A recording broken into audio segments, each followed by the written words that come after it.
فانا نفسي ان انا اشتغل واكمل علشان اقدر اساعد ولادي في مصاريفهم وفي جهازهم واصرف على نفسي وادفع ايجاراتي. في ناس غيرك ممكن لما بيحصل ابتلاء او كرسي ممكن تتسول.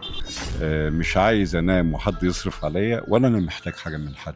انا عايز افضل ربنا اشتغل كده لغايه ما ربنا يتوفاني وانا شغال. وانت حضرتك اسمك ايه؟ انا اسمي ابراهيم السيد الحسنين وشهرتي فادي التركي.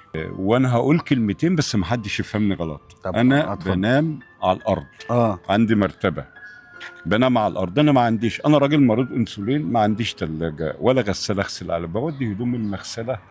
والله انا بقالي 20 يوم مودي هدوم وما عنديش الا الطقم ده ومش عارف اجيبها ومش هقدر اقول لحد يروح يجيب لي او استلف من حد فلوس. وممكن اقعد بالثلاث اربع ايام ما اكلش واقعد قدام الناس ومتظاهر عادي. ممكن اعيش